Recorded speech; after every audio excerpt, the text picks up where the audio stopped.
Las preguntas que querrías hacer. Las respuestas que necesitas escuchar. Ahora llega la entrevista en el Círculo Rojo por Fernando Rosso. Ya está con nosotros, es actriz, dramaturga y es parte del grupo Piel de Lava. Actúa y codirige en Petróleo. Bueno, el que no vio Petróleo no quiere a su madre, digamos. Tiene que verlo todo el mundo. Y Parlamento, ahora, también de Piel de Lava. Actúa en Las Cautivas, de Mariano Tenconi. Paz, de Antonio Villa. También dirige Lorca, el teatro Bajo la Arena. En el cine la vieron, entre otras películas, en La Flor, de Mariano Ginás, en Trenquelauquen, de Laura Citarella, y en Argentina 1985, de Santiago Mitre, haciendo un papel, nada más y nada menos, muy importante. Laura Paredes, gracias por haber venido. Hola, gracias por invitarme, ¿cómo están? Por favor. Yo no vi Parlamento, tengo muchas personas diciendo anda a ver Parlamento, anda a ver Parlamento, anda a ver Parlamento, obviamente que vi Petróleo, y voy a empezar por ahí, después le voy a dejar la otra sin spoilear, porque Celeste es muy de spoilear, entonces igual la tenés que ver, te dice, igual la tenés que ver, así que no hay problema. Pero Petróleo, ¿qué sigue? Aparte de las actuaciones espectaculares de ustedes y eso que es buenísimo, ¿con qué crees que conectó? Porque está muy, ¿con qué cosa de época, no? Porque si algo se sostiene con algo de época, conecta, ¿no? El petróleo lo estamos discutiendo todo el tiempo, ahora estamos haciendo un puente hacia Vaca Muerta, supuestamente, hacia nuestro futuro, la cuestión obrera en la Argentina, ¿con qué crees que conectó temáticamente, digamos? Mira, yo creo que hasta la posibilidad de... Veníamos a hacer una retrospectiva con todos los trabajos del grupo y la posibilidad de... Ay, ¿por qué no hacemos de hombres? Casi que yo siento que lo pudimos pensar, como bien decís, por un clima de época, porque se estaba desde el feminismo pensando muchas cosas, que era por qué creo que hacer una rusa del siglo XIX es muy fácil y hacer de varón es muy difícil. ¿Qué pasa ahí? ¿Por qué es tan difícil plantearse hacer humor vestidas de hombres? Y cuando apareció esa pregunta o ese miedo de, uy, no, pero para hacer de varones, ¿cómo hacer de varones? Nos empezó a traer el trabajo porque era, bueno, acá algo pasa en relación a eso, ¿no? Y ahí apareció, bueno, busquemos un trabajo que sea masculino, así, casi arquetípicamente masculino, y apareció el petróleo. Y casi te diría era un trabajo que toda la época nos hablaba, ¿no? Desde la revisión sobre la masculinidad y también eso, ¿no? Cuando apareció la figura del petróleo como un hombre, no sé, el gran monumento que está en Comodoro Rivadavia, que se llama el Gorosito, que es como una especie de chongo enorme, que está como con una especie de torniquete rompiendo la tierra, como hiperfálico, y era, bueno, acá hay algo que casi que lo que vamos a tener que descubrir es cómo no ser tan obvias con todo lo que se va a hablar acá. Y ahí aparece el humor, también como una forma, también porque nos sale así, y porque de verdad había una cosa muy graciosa de ver a tu amiga tragueada de varón, como que había algo ahí que un poco el trabajo y la improvisación empezó riéndonos de cómo parecía el varón de la otra, ¿no? Así que sí, creo que fue un trabajo que lo pudimos pensar porque estábamos un montón de personas pensando en ciertas cuestiones. Quizás si el teatro a veces tiene esa cosa medio antena, que las cosas se adelantan un poquito a lo que... Pero bueno, solo lo podés pensar porque toda una generación lo está pensando. ¿Cuánto tiempo lleva ya? Petróleo ya lleva como casi hubiese sido el 8º año. Ahora bajamos, que por ahora no la vamos a hacer, así que estamos ahora solo con Parlamento, que es la nueva obra del grupo. La nueva obra. También participó, y lo tengo que decir, en Tradición Popular de esta Tierra, ¿está bien? ¿Lo dije bien? Perfecto, Popular Tradición de esta Tierra. Popular Tradición de esta Tierra. A mí me la recomendó un amigo de apellido difícil, Agustín Mendilarzu, ¿está bien? Mendilarzu, perfecto. Sí. Compartimos cuánta vasquedad. Paternidad Jardín de Infante, y lo tengo que... todavía también me la debo verla. Celes. Justamente hablando de Parlamento, que si yo la fui a ver... Es fascinante, tenés que verla. Tiene, además de esto de ecos de época, esto que decías antes sobre petróleo y esto del humor, habla, bueno, tiene mucho del discurso de la derecha, el desastre ambiental, ¿no? Es un parlamento que está como en órbita alrededor de un planeta que se está destruyendo. También está muy presente el absurdo y el humor. ¿Cómo hacen para construir ese diálogo? Donde hay muchas críticas, pero también es una obra que, bueno, en el teatro toda la gente está riendo todo el tiempo, pero a la vez también hay momentos en los que decís, bueno, nos estamos riendo, pero tampoco es para reírse tanto. Yo creo que también nos conocimos en talleres de teatro, somos amigas, porque nos conocimos actuando y siempre... como que el código un poco cuando empezamos a probar algo es algo de hacer un poco reír a la otra y aparece siempre como lenguaje el humor, pero creo que porque nos reímos de lo que nos hace mucho daño, o sea, como que el humor es de la zona que encontramos para hablar de lo que nos duele mucho. y no encontramos otra forma como grupo. Una vez sola hicimos una obra un poco más críptica, más como... Y la odiaba en la retrospectiva, la teníamos que hacer, ahí no queremos hacer esta obra porque hay algo que el humor nos conecta incluso con lo profundo, lo que realmente nos preocupa. Claro. Así que también cuando empezó la investigación sobre Parlamento, también fue raro porque la primera atracción tuvo que ver con esas mujeres de la extrema derecha que veíamos en Europa, sobre todo en España, que eran como unas especies de empoderadas como por el feminismo, pero recontra fachas. Claro. Y había algo gracioso que era como un lugar de la mujer que estaba como muy presente, pero casi como nos queremos volver a reapropiar de la palabra mujer que el wokismo nos sacó, ¿no? Como una cosa así, digo, que ni siquiera se hablaba tanto del wokismo en ese momento, pero hay algo ahí que era interesante, que era, son recontra, hay algo ahí de que son mujeres con mucho poder, pero recontra antiderechos, y esa especie de estridencia nos parecía muy buena. Y empezamos a trabajar esos parlamentos de afuera y en un momento, bueno, el referente se empezó a acercar un poco a la Argentina. Claro. Y ahí hubo como cortocircuito con el trabajo, porque nos sentíamos medio unas boludas también, que estamos haciendo humor con esto, está pasando esto acá, ¿qué hacemos? Sí, pero ahí en el caso de Parlamento también un poco se adelantaron, o a lo mejor, o sea, la obra, su estreno, llegó como en un momento... Algo de eso, porque fue la investigación que estaba pasando, claro. Exacto. Entonces eso también nos hablamos, ¿qué hacemos con la obra? Y ahí empezamos a pensar que al revés, que como el distanciamiento de que lo que vos mencionabas, que es que aparezca en una órbita, nos ayudaba a despegarla de la realidad, ¿no? Claro. Y casi que para poder reflexionar más sobre la realidad es que esté pasando en una órbita, que tengan problemas físicos que no tienen que ver con la rosca, sino con que de verdad no hay oxígeno. Entonces, nos interesaba algo también de la política y el cuerpo, cómo se deteriora el cuerpo en la política, ¿no? Que es algo que uno, o sea, vos ves que alguien asume y a los 5 años tiene 40 años más. ¿Qué pasó? ¿Qué le pasó a ese cuerpo, no? Como si si hubiera algo ahí. Así que igual me fui un poco de la pregunta de Celeste, pero hay algo de eso, que me parece que el humor es la manera que encontramos para encontrar lenguaje y poder hablar de algunas cosas y distanciarlo también, no sé. Claro, y pensando en esto que decís, lo del cuerpo y la corporalidad, también pensaba, ¿no? Cuando Fernando te presentaba todas las cosas que haces en paralelo, porque también, bueno, estás en Parlamento ahora, estás haciendo un unipersonal, bueno, hasta ayer, que es Paz, también estás en Las Cautivas, que aunque no participás en la dirección de la dramaturgia, pero bueno, es una obra también, pones mucho el cuerpo, es larga. ¿Cómo hace para convivir todos esos personajes con la Laura Paredes del día a día? O sea, ¿cómo haces para dejar de ser una, ser otra y que todo siga funcionando? Porque vos la ves aparte en obras distintas y es alguien completamente diferente. Siento que hay algo del entrenamiento grupal de hacer muchas cosas a la vez, porque también un grupo es, bueno, dirigís, pero escribís, pero actuás, pero también producís y llevas la carpeta a algún lado, como si fuera que estoy más acostumbrada que en la multiplicidad funciono mejor, como que cuando hago una sola cosa. Bueno, bastante femenino, ¿no? Que de esta cosa de que tipo hacer muchas cosas a la vez. Claro. No quiero poner tan binaria la cosa, pero hay algo, ¿no? De que siempre... Como nosotros, ¿viste? No, para que termino y después. Ahora estoy con esto. O no, que uno está haciendo la cosa mientras vas hablando. Hay algo ahí como que acostumbradas a veces a tener que agarrar como muchos platitos en el aire a la vez. Eso mismo para mí en la creación, casi que cuando yo hago varios roles a la vez, siento que pienso mejor y me organizo mejor que cuando estoy solo haciendo una cosa. Funciona más. Así que sí, un día por ahí se me traba la máquina y van a decir, todo lo que hacía, mirá. Sobre escribir, una cosa que me gustó mucho, ya que te fuiste ahí un poco sobre cuando se escribe con el whisky y se corrige con el mate. A mí me encanta eso que dice Cartoon. Es así. Que es bárbaro, que dice, bueno, el momento de escribir es la bacanal, no tenés que estar juzgándote, porque si te estás jugando no puedes escribir, y al otro día, exacto, se escribe con el whisky, se corrige con el mate, y hay uno sí es más careta con uno mismo, dice, esto no está tan bien. Me encanta la idea, porque hay algo del fluir de la escritura que si te estás juzgando es muy difícil que avance.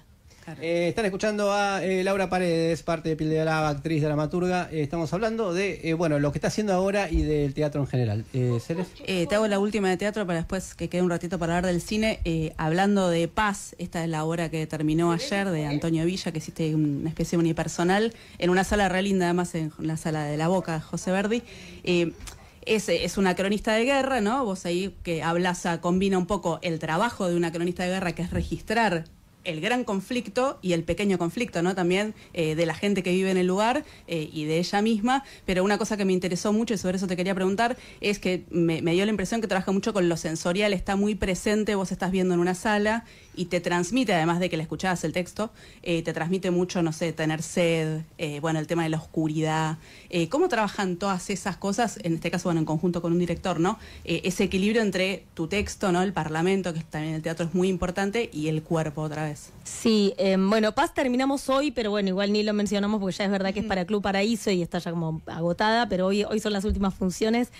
La idea es retomar el trabajo más adelante. Para mí fue un trabajo muy difícil, quizás por todo eso que decís, porque Antonio Villa es artista visual, además de dramaturgo, y entonces yo estoy acostumbrada a esa cosa de la actuación ahí aguantando todo, y él era un poco, calma, está la piedra, hay 2 toneladas de piedra, un cuadrilátero de piedra, hay claroscuro con la linterna, como que siento que en los momentos que entendí más el trabajo es cuando me podía pensar como en una superficie más instalativa y no tanto de la máquina ahí llevando todo, ¿no?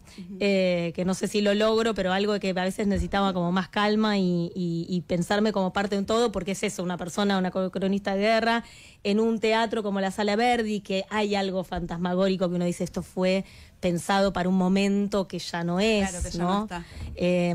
Que Antonio estaba muy seguro de lo que quería, ese diálogo de hacer la pieza en ese teatro. Él es del barrio, vive en esa cuadra, o sea, él es muy de La Boca. En realidad, claro, es del sur, pero hace años que vive en La Boca.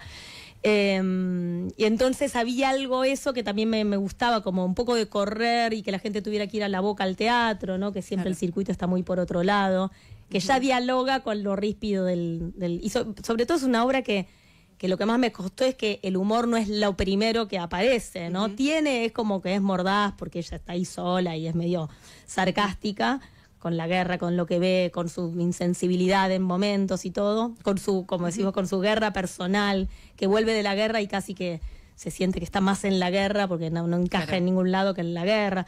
Es muy lindo el texto. Pero me gustaba que ese diálogo de que se hiciera ahí, que es muy de los artistas visuales, no ya pensar que la dramaturgia en la escena, dónde va esa gente, dónde los haces entrar para ver la obra. Claro. Así que bueno, para mí era un trabajo re nuevo. Esa también está muy buena. Yendo al cine, sobre Trenkelauken, te quería preguntar, vos habías hecho un paseo, es que yo aprovecho, viste, porque o sea, yo pregunto todas las cosas que me gustan. Yo tengo una sobre 1985, bueno, obviamente. Eso te la dejo para vos. Habías hecho La Flor, que también es una película 14 horas, una película muy, muy de festival. Ahora reinsiste con una, no es tan larga, pero también es una película de 4 horas, donde al principio, o sea, es como medio contraintuitiva, o también es como que parece que va un poco en contra de la época, ¿no? En lo que las películas supuestamente tienen que durar 100 minutos y tienen que estar como llenas de acción y que pasa algo todo el tiempo. ¿qué es lo que te atrae de esos proyectos? O que decís, bueno, hago una película, participo en esta película que dura 4 horas. ¿Qué es lo que te llama la atención o qué buscas participando de esos proyectos? Bueno, por un lado es como muy orgánico porque también es parte de un grupo de trabajo que se llama el Pampero Cine, que es como eso, como un grupo, como si pudiéramos pensar un poco de piel del agua, tipo una compañía que, así como son 4 directores, una directora y 3 directores, también uno es montajista de las películas de otro, este es fotógrafo, Laura es productora a veces de las películas de sus amigos. Hay un trabajo ahí que también se sostiene de ese modo.